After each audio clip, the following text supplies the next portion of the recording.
Ok, bonsoir à tous les auditeurs de Nzasa TV. Merci pour l'opportunité de cette interview. Alors, Sissi Mananga, c'est le fruit d'un métissage. Je suis métisse, je ne le cache pas, c'est très visible. Ma mère est congolaise des deux Congos. C'est elle-même une métisse, si on veut, hein, puisqu'elle est du côté de son père originaire du Congo-Brazza et du côté de sa mère originaire du Congo-Kinshasa. Mon père est belge, ils se sont rencontrés à Brazzaville. Et c'est là qu'ils se sont mariés, qu'ils ont eu ma sœur et moi. J'ai toujours été passionnée de musique depuis mon plus jeune âge, depuis mes premiers pas au Congo. C'est ma grand-mère qui m'a vraiment initiée à la musique congolaise. Elle écoutait toujours les plus grands artistes comme les Aiko Langalanga, et les Papa Wemba, plus tard les Kofi, etc. Mais moi, mon idole, c'est le Kwakanza. J'ai toujours voulu faire de la musique et j'ai commencé à travers plutôt le jazz, les reprises de Ella Fitzgerald, Sarah Vaughan, de toutes les grandes divas du monde du jazz, avant de faire ma propre musique quand je suis retournée au Congo après 20 ans d'absence. Et peut-être un peu contre l'avis de mes parents qui auraient souhaité que je mette à profit les études que j'avais faites avec leurs encouragements, parce que j'ai fait des études de droit et ils me voyaient déjà magistrate, Premier ministre du Congo. Et moi, j'en ai décidé autrement. J'ai voulu suivre ma passion, mon cœur, qui est et qui restera toujours la musique. Pour moi, c'est la responsabilité d'un artiste de transmettre un message. C'est vrai que l'artiste est là pour divertir, pour amuser, pour faire passer du bon temps aux gens. Mais pour moi, au-delà de ça, l'artiste doit véhiculer un message, des émotions, faire comprendre quelque chose aux gens. Moi, j'ai envie que ma musique, elle puisse être écoutée en famille avec ses parents, avec ses enfants, dans un salon, avec des amis. Je ne fais pas vraiment de la musique pour faire seulement du bruit.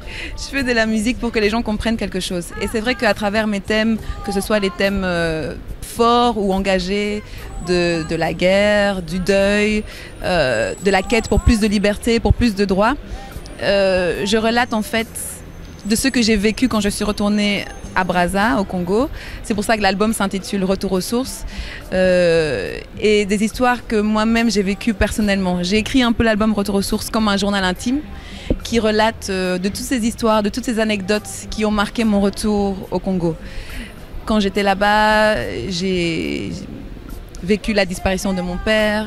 La musique m'a aidée à surmonter cette épreuve. J'ai travaillé dans un orphelinat où il y avait des ex-enfants soldats qui étaient là, qui m'ont raconté leur histoire. J'ai voulu mettre ça aussi en musique. Quand j'étais là-bas, c'était le moment des révolutions dans le monde arabe, ces révolutions qui ont secoué l'Égypte, la Tunisie, la Libye, tous ces jeunes qui marchaient dans les rues pour plus de droits, plus de liberté. J'étais émerveillée par leur bravoure, par leur détermination et j'ai voulu, à travers ma musique, les encourager, leur dire un jour vous serez écoutés. Et même si moi je ne peux pas marcher dans les rues parce que j'ai 2 enfants et que voilà, il faut que je sois à la maison pour mon mari, pour ma famille, j'ai envie de soutenir votre action à travers mon message d'engagement que je véhicule par la musique. L'amour a une très grande place dans ma vie. Je peux dire que je suis mariée et que mon mari est...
Sauve ta peau, reste pas là, sauve ta peau, reste pas là, c'est la Team Shadow, boss player, Team Shadow, premier de la classe, jamais de cahier. Si t'es sur ma route, je vais pas te rater. Allez, coupe les trucs.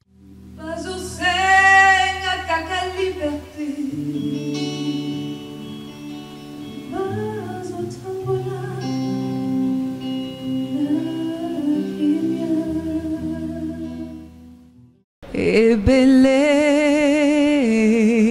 ya bilenge bazotala Nzasa TV. Nzasa TV, votre nouveau repère.